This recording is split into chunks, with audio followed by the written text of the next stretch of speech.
Hey guys, it's Hollywood Studios here, and today we're going to be discussing a very interesting subject. This is, of course, the question of Six Flags versus Cedar Fair. Now, in the past, I would definitely say Cedar Fair was better than Six Flags. However, 2020 really changed a lot of things, not only worldwide with COVID and everything, but especially with the theme park industry. Cedar Fair has really changed the way they operate, and so has Six Flags. And in this video, I will be explaining to you why Six Flags is actually becoming better than Cedar Fair. Now, I know many people might think that's an absolutely ridiculous statement, but I will give evidence for why I believe I am right, and hopefully by the end, you'll see where I'm coming from. Of course, before we begin, if you guys do enjoy the videos posted to Hollywood Studios, I would really appreciate it if you guys could subscribe to the channel and turn on the notification bell so you don't miss another upload. So first, let's talk about the two companies before 2020, before COVID, before everything changed. So, Six Flags had actually just come out of bankruptcy at the end of the 2000s and the beginning of the 2010s. So, they were definitely light on investments. They had a whole new team, and they were led by Jim Reed Anderson, which was the chairman, president, and CEO, who put out those great announcement videos every year. I know everyone enjoyed watching them. Those are unfortunately gone, but Six Flags definitely had a very interesting investment strategy during the 2010s. They would make sure that every park got something. Now, while yes, this sounds really good, it led to lower quality rides being put at the parks. You would never see another B&M with the exception of X-Flight in 2012 or any other really high quality, high cost coasters. They were always looking for the coasters that were cheaper and the rides that were cheaper. So there was a lot of mass cloning throughout the chain, especially with S&S free spins, Larson loopers, among other flat rides and coasters.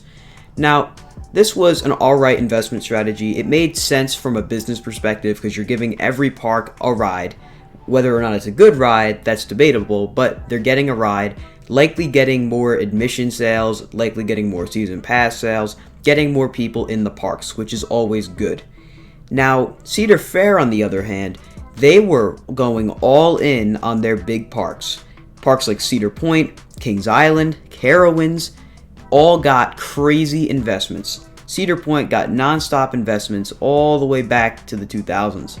In 2000, they got Millennium Force. 2002, they got Wicked Twister. 2003, they got Top Thrill Dragster. 2007, they got Maverick. 2013, they got Gatekeeper. 2015, they got Rougarou. 2016, they got Valraven. And 2018, they got Steel Vengeance. However, ever since Steel Vengeance, Cedar Point really hasn't gotten any major additions. Kings Island, they got Orion just last year in 2020, and got many other additions like Mystic Timbers, Banshee, and Diamondback, all within this decade. Other parks in the Cedar Fair chain, however, that were smaller like Dorney Park, Michigan's Adventure, Worlds of Fun, Valley Fair, and others, didn't exactly fare well. Using Dorney Park as an example, the only coaster they have gotten after Hydra the Revenge in 2005 is Possessed. Stinger was added to the park in 2012, but it was removed in 2017, meaning that in the past 15 years, they have only gotten one coaster. And let me just point out that Possessed and Stinger were both relocations from other parks. So, as you can see, there are smaller parks in the Cedar Fair chain just were not treated anywhere near the same level as their bigger parks. Their bigger parks were getting massive investments, meanwhile the small parks were lucky to get a new bench.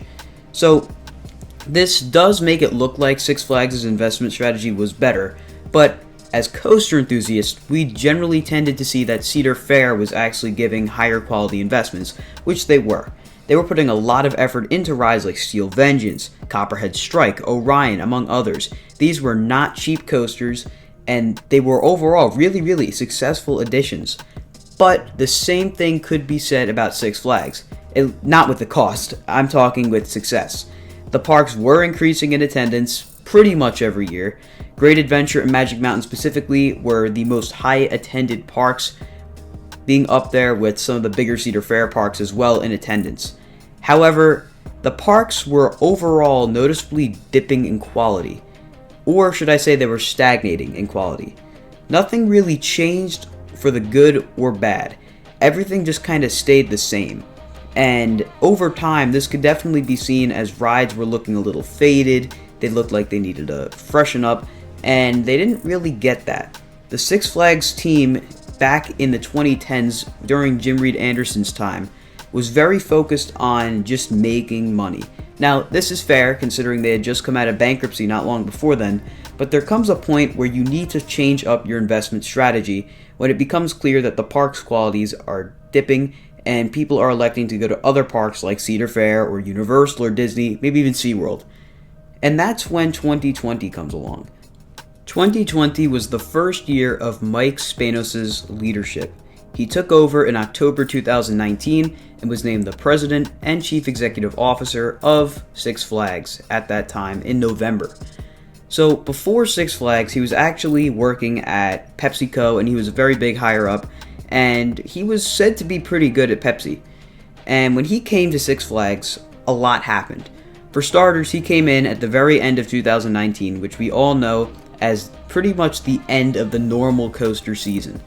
And 2020 rolled around, no parks opened, and the coronavirus was here. So Mike Spanos was actually very, very smart during the pandemic. He was pushing to get the parks open as soon as possible, and quite a few parks were open come May, June, July. And while yes, there were still parks like Great America, Magic Mountain, Discovery Kingdom, and New England that never opened, they still got the parks open and made so much money from them. They were able to find different ways to make money, like the drive-through safari at Great Adventure and the drive-through lights at various Six Flags parks for Holiday in the Park, which really did increase revenue. They also looked to keep the parks open as much as possible, trying to get the parks open most days of the year. Now, we see this and see that this is actually really good. Not only are us thrill seekers getting as many thrills as possible during a very challenging time in the world, they're also doing fairly well as a company, all things considered. Whereas Cedar Fair took a very different route. Cedar Fair really didn't go through any shakeups in terms of management, but their choices during the pandemic were definitely kind of questionable, especially when put next to Six Flags' choices. So Cedar Fair really was pushing to get their Ohio parks open. They got the Ohio parks open and eventually got most of their parks open across the country. Now, granted, there was a labor shortage, and there still is a labor shortage, so this could have been what leads to what I'm about to talk about, but Cedar Fair had their parks closed a lot. Dorney Park was closed during 1 or 2 days of the week all year and just would not open, and that carried into this year as well, and they really didn't make an effort to be creative during the pandemic. Like I said about Six Flags, they were creative with the drive-through safari coming back and the drive-through lights at Holiday in the Park. Whereas Cedar Fair really just kind of did everything generic. They didn't do anything different from the norm, which is good and bad. Good because they're sticking to what works, or at least what used to work, but bad because they were not doing what their competitor was doing, trying to seek out alternative forms of revenue. And I think this is where Cedar Fair kind of began their downfall compared to Six Flags. This all comes to light this year when Six Flags has announced at least one new big coaster to open in 2022, and that is Dr. Diabolical's Cliffhanger at Six Flags Fiesta, Texas. This ride is not cheap. We don't know the exact price of it, but it's probably around the $15 million range, which is pretty expensive, especially considering how uncertain everything is in the world right now. What'd Cedar Fair do? Well, not really anything. They announced that Tumbili will be opening at King's Dominion, but the track has been sitting there for a while now, and that was planned pre-pandemic.